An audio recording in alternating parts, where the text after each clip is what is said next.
नमस्कार दोस्तों, स्वागत है आपका स्पीडी सक्सेस चैनल पे।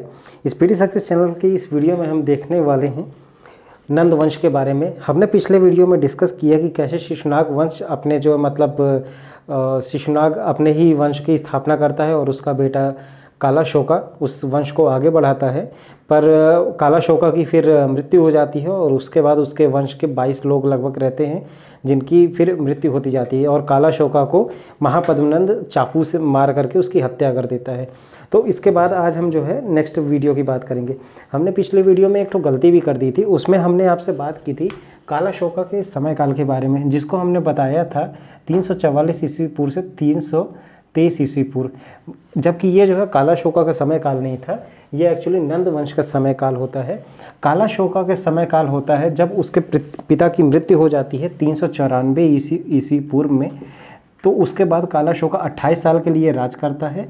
जब 28 साल के लिए राज करता है और उसके बाद फिर उसकी जब मृत्यु होती काला शोका की, उस वक्त समय था 366 ईस्वी पूर्व।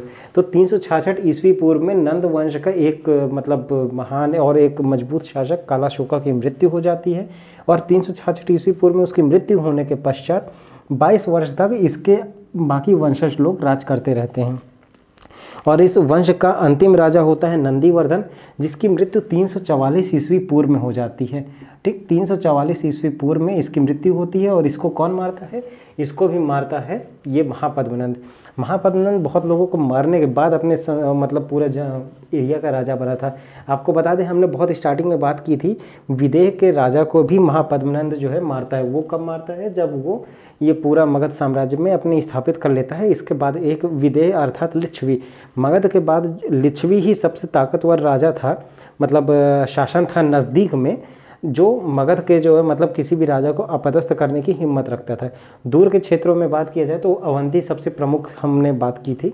तो खैर वहाँ लिच्छवी के शासक जो है विदेह के शासक को भी वो महापद्मनंद मार देता है और बाद में लिच्छवी या फिर विदेह को क्षेत्र को अपने क्षेत्र में मिला लेता है, जिसका नाम रहता है मगध। आज हम बात करेंगे मगध के बाद ये मगध यहाँ पर नंद वंश की स्थापना होती है 344 ईस्वी पूर्व में, जिसका संस्थापक होता है महापद्मनंद। और ये नंद वंश का समय काल रहता है लगभग 20 साल ही, 324 ईस्वी पूर्व तक ही जाता है। देखो, पुराणों के अनुसार महापद्मनंद को ये बंदे का नाम जो महापद्मनंद पड़ा था। ठीक है, और इसके अलावा एक और है महाबोधि वंश। इस शास्त्र के अनुसार इसको उग्रसेन नाम भी दिया गया था। उग्रसेन इसको जो है नाम इसलिए पड़ा था क्योंकि इसने जो है बहुत सारे लोगों को मारा था, इस कारण से उग्रसेन नाम पड़ता था। ठीक है, और इसके अलावा इसने जो है इसकी जो जाति थी, इसकी जाति बताई जाती है कि ये नाई जाति का था। नाई और जो आज के डेट में बाल काटने वाले नाई होते हैं, ऐसा ही कुछ रहा होगा, तो नाई जाति था। पर जो हम लोगों के लिए जानने वाली बात होती है तो वो ये है कि ये पहला शूद्र राजा हुआ था मगध साम्राज्य का। ठीक, इसके अलावा जो एक बहुत ही बड़े व्याकरणाचार्य हैं, जो आज हम हिंदी व्याकरण पढ़ते हैं, वह व्याकरणाचार्य उस समय इसके दोस्त हुआ करते थे, जिनका नाम था पाणिनि नामक व्याकरणाचार्य महापद्मनंद के मित्र हुआ करते थे। ये चीज़ याद रखिएगा। महापद्मनंद के और भी कई सारे नाम मिलते हैं, जैसे कि छत्रांतक। ये पुराणों में इसका ये नाम इसलिए पड़ा कि इसने जो है सभी क्षत्रियों का वध कर दिया था। इसके बाद ही इसका नाम जो है उग्रसेन भी पड़ा था, काफ़ी उग्र हुआ करता था, इसलिए उग्रसेन भी पड़ा था। इसके अलावा इसका एक और नाम होता है एकराट। एकराट एकमात्र सम्राट, एकमात्र राजा जिसको कहें। जब ये सभी राजाओं को अपने एरिया के मार चुका है महापद्मनंद, तो इसको जो है फिर एक ही राजा बस बचता है, तो इसलिए उसको एकराट की उपाधि भी दी जाती है। और इसके अलावा जो महापद्मनंद के समय में इसी के ही वंशज के समय में ही जो है यूनानी लोग जो है धीरे धीरे आना शुरू कर देते हैं इंडिया में। तो यूनानी पुस्तकों में जो है इसके दो ठो नाम मिलते हैं, एक अग्राममेस और दूसरा जो है छंड्रेमेस। ठीक, ये इसके यूनानी नाम जो है महापद्मनंद के मिला करते हैं। इन दोनों नामों को भी आप चाहें तो याद रख सकते हैं। इसके अलावा इसका नंद वंश में जो है राजा की अगर बात किया जाए तो नंद वंश में टोटल 9 राजा होते हैं, जिसमें से सबसे पहला राजा तो खुद महापद्मनंद हो जाता है। इसके अलावा जो रिमेनिंग 8 जो राजा होते हैं वो इसके पुत्र होते हैं। तो इसके सभी पुत्रों में सबसे आखिरी जो राजा हुआ करता है और जो सबसे ज़्यादा शक्तिशाली बनता है वो इसका होता है, उसका नाम रहता है धनानंद। घनानंद एक लालची और धन के लिए लोभी प्रवृत्ति का एक आदमी था। पर हाँ, एक चीज़ से जो मतलब उसको जो मतलब चैलेंज नहीं कर सकते कि वो एक बहुत ही मजबूत शासक हुआ करता था।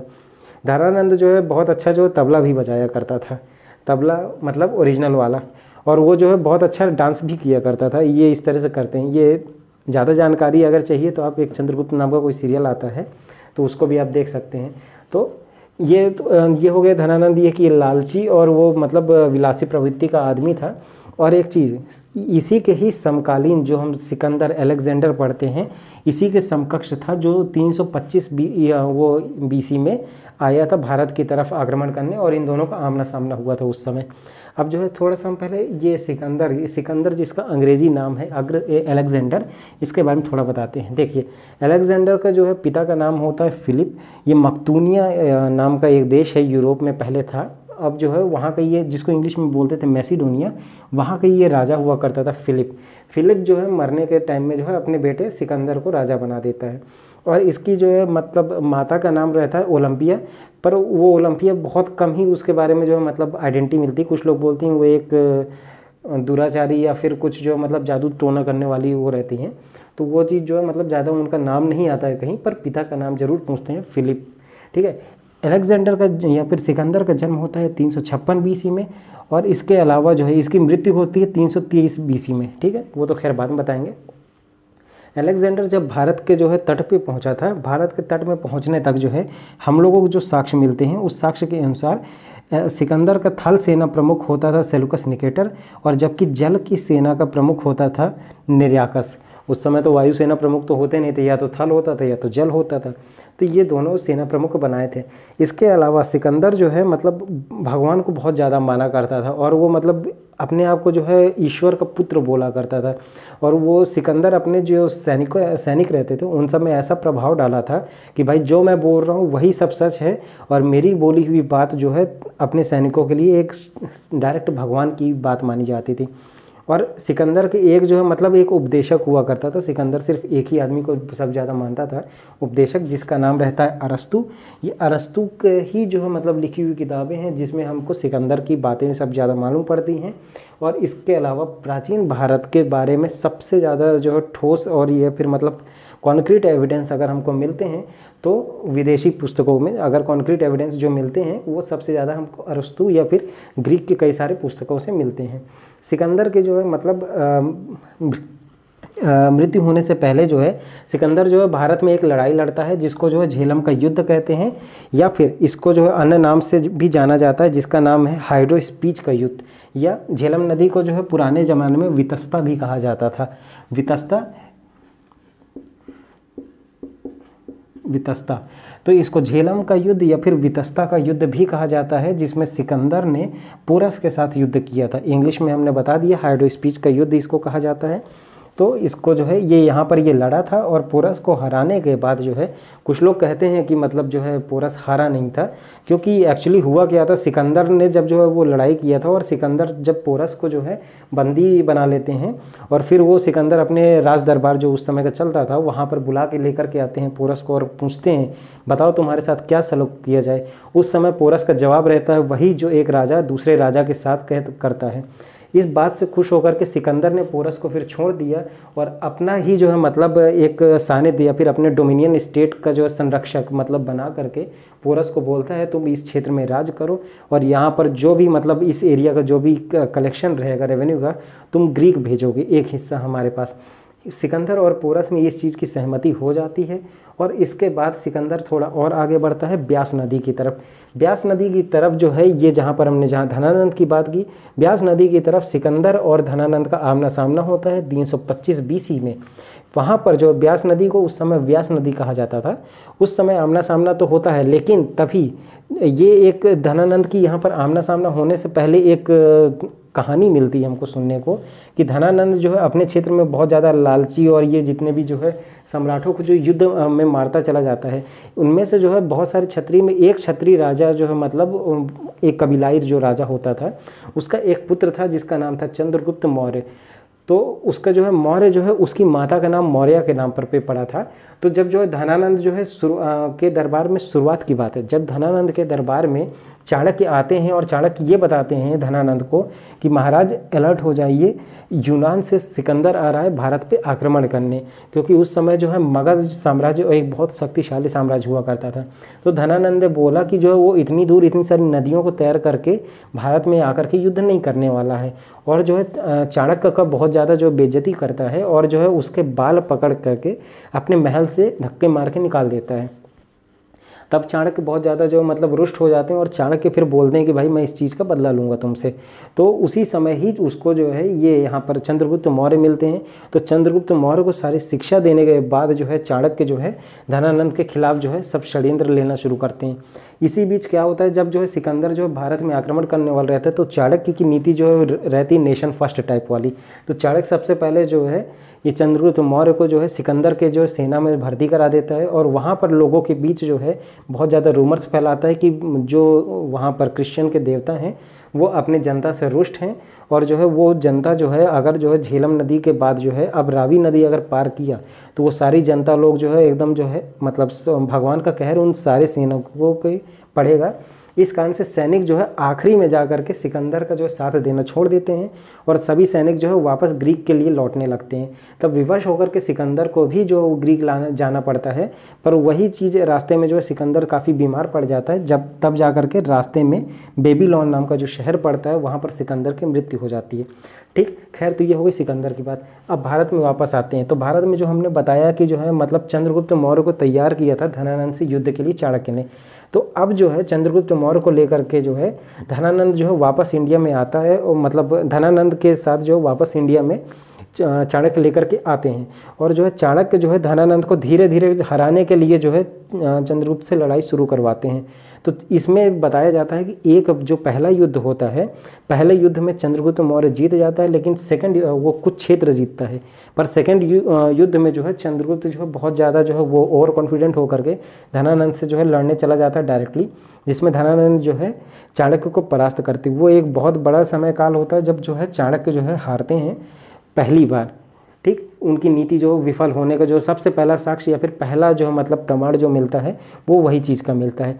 इसके बाद जो है फिर तीसरा युद्ध जब इन दोनों पे होता है तब चंद्रगुप्त जो है धनानंद को हराता है। और इसमें सबसे ज़्यादा मदद क्या होती है, सबसे ज़्यादा मदद आम जनता की मिलती है, क्योंकि आम जनता जो धनानंद के जो अत्याचार और जो है जनता के प्रति कोई जवाबदेही ना होना, इस टाइप के जो है समस्याओं से परेशान थी। और तो और जनता से जो है इतना ज़्यादा टैक्स वसूल ले रहे थे कि ऑलमोस्ट जनता का जो है मतलब पूरा जो है खाना वाना तक जो है सब जो है सरकार ये धनानंद के ही शासन में चला ही जाने वाला था। इसलिए जनता जो है मिल करके सब लोग चंद्रगुप्त मौर्य और ये चाणक्य की मदद करती है ताकि जो है चाणक्य को हराया जा सके। इसके अलावा चाणक्य को जो है कुछ और अन्य नामों से भी जाना जाता है, वो सारे नाम हम आपको अगले वीडियो में थोड़ा सा बताएंगे पार्ट वाइज पे।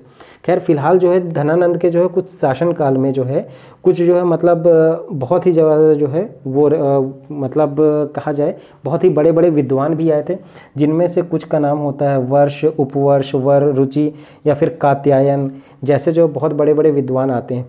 इसके पास जो है अमात्य हुआ करते थे। अमात्य जो है ये महामंत्री उस समय के हुआ करते थे। ये ज़्यादातर जो है जैन धर्म जो के समर्थक माने जाते हैं, जो ये अमात्य वगैरह हुआ करते थे। तो कौन कौन से अमात्य थे, एक शाक्टाय और दूसरा होता था स्थूलभद्र। ये दोनों अमात्य धनानंद के वो धनानंद के जो है मतलब दरबार में हुआ करते थे। तो इस तरीके से ये लोग काफ़ी ज़्यादा धनानंद को सपोर्ट करते थे, जिससे धनानंद का जो शासनकाल बहुत समय तक चला था, केवल और केवल इन अमात्यों के कारण ही। खैर ये इस वीडियो में इतना ही।